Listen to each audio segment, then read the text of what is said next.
His statements and actions during the humanitarian operations proved this beyond doubt, not only to the military, but to the entire population.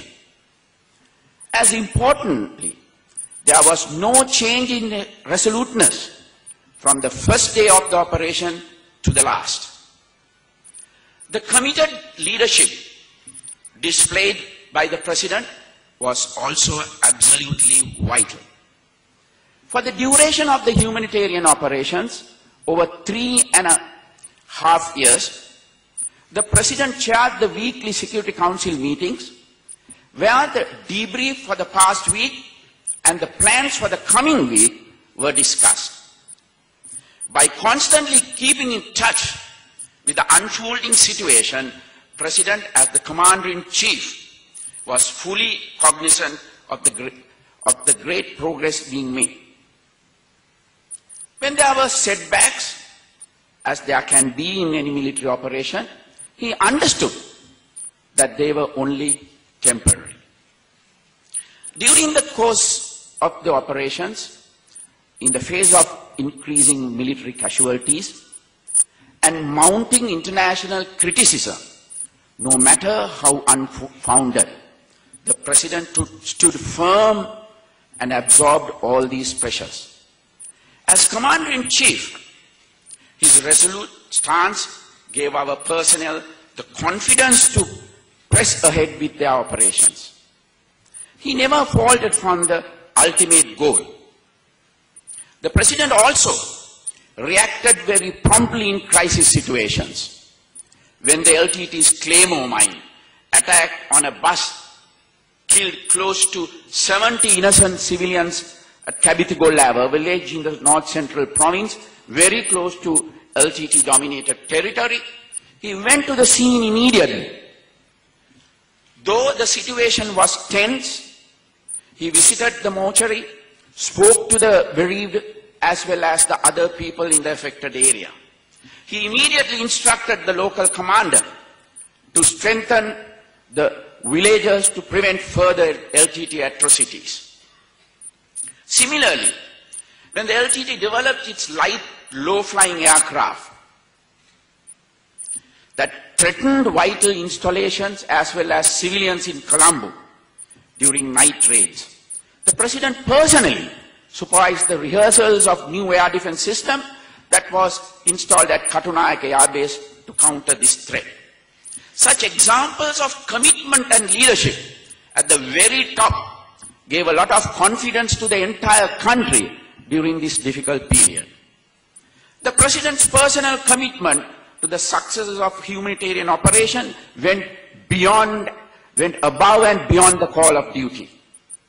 In the east, when the LTT-dominated town of Wakare was liberated, he went to the town, congratulated our troops, even though the east had not been completely cleared. He also visited the key town of Kilinochi, which was LTT's stronghold in the north, as soon as it was liberated.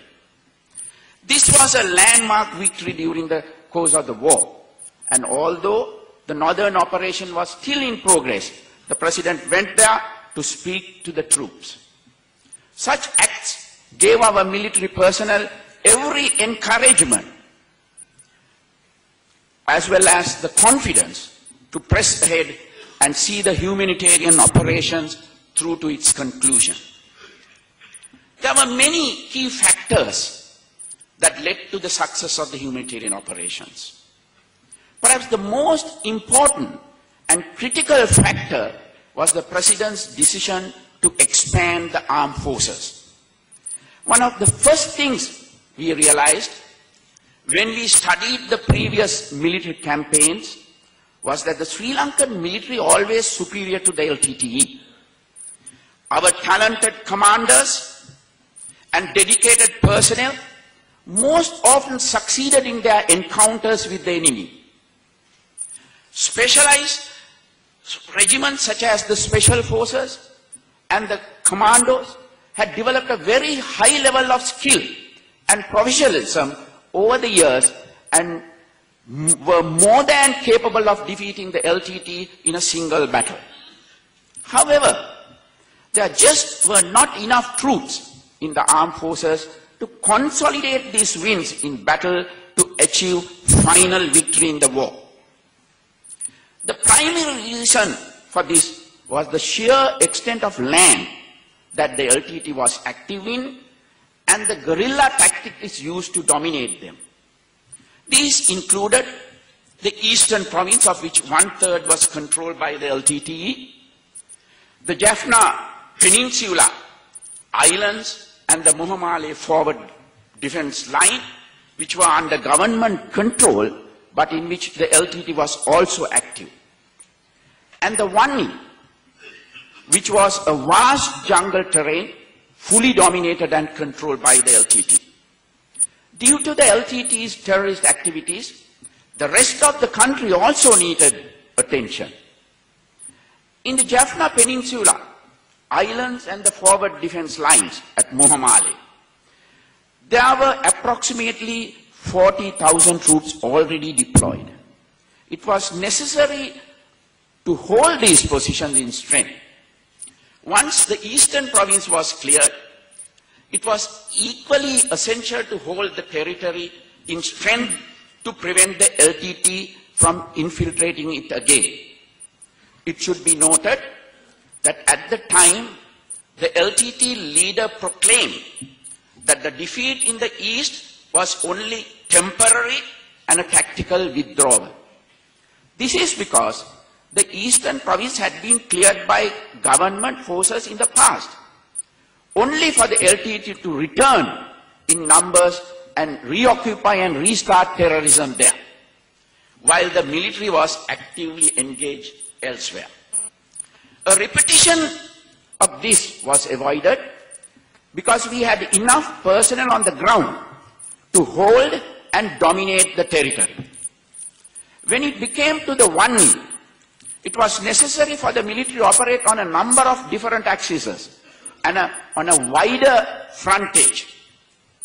During past operations, one of the major LTT tactics was to penetrate the front line of the military, infiltrate our territory, and attack from rear. It was necessary to strongly hold the rear and have several counter-penetration lines to guard against this tactic. It was also absolutely essential that we have enough troops to guard against the threat posed by LTT suicide cadres and operatives who had infiltrated the rest of the country. It was absolutely essential to secure key infrastructure in and around Colombo, such as the international airport, the harbor, oil refinery. It was equally important the LTT's attacks on civilians, and several operations were carried out to identify and neutralize terrorist cells. The President had the will and courage to take the difficult decision to expand the military to the size required to win an extended campaign in the north and east, whilst also protecting the rest of the country. The combined strength of the armed forces in 2005 was nowhere near the number that was actually required for a serious campaign to eradicate the LTT. This fact was understood by the President, and the decision was made to expand the strength of the military. By projecting its intentions very clearly to the public, the government encouraged a lot of young people to step forward and join the armed forces. They did so because they understood that the political leadership had both the clear aim of eradicating terrorism and the will necessary to achieve it. Between the end of 2005 and the end of 2009, the Army's 9 divisions were increased to 20 divisions. Its 44 brigades expanded to 71, and its 149 battalions increased to 284. This was a large but essential expansion that increased the number of Army personnel from 120,000 to 220,000 by the end of the humanitarian operations. The Navy and the Air Force were also expanded significantly, and they were also given tasks beyond their classic role. Many of the personnel were entrusted with holding ground, even in jungles, and also given the responsibility of securing main supply routes. These measures were essential to safeguard peace in the rest of the country and ensure that operations could be adequately supported to proceed uninterrupted. In past years, whenever a military operation was being carried out successfully, the LTT would seek to distract the military by attacking innocent civilians in non-combat areas, particularly through their perfecting of the suicide bombing tactic. The LTT were able to create chaos in the rest of the country while military operations were going on in the north and east. When this happened, pressure traditionally built on the government to pause the military campaign and seek alternate solutions. By expanding the Army, Navy and Air Force and using paramilitary forces like Special Task Force or the police, and by increasing the responsibilities of the police itself, we address this situation without halting our progress.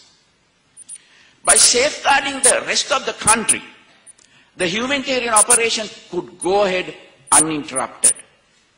Another critical factor in this regard was the formalizing the civil defense force.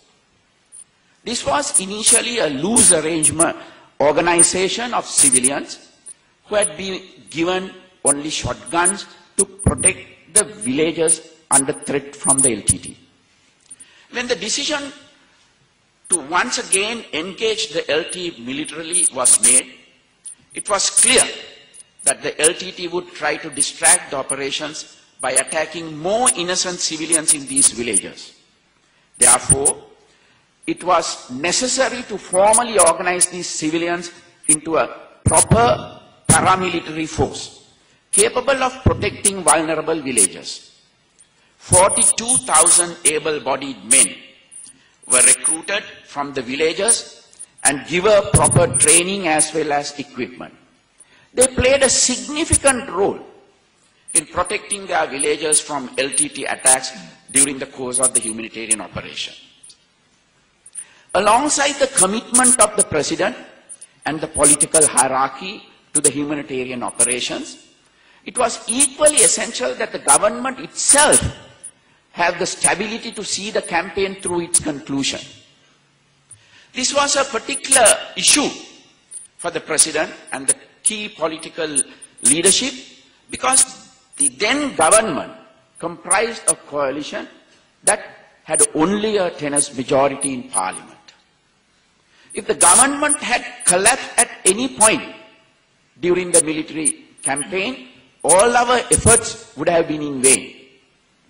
The President managed this issue by keeping his party's coalition partners together and persuading opposition figures to support him and consolidate the party's position in Parliament.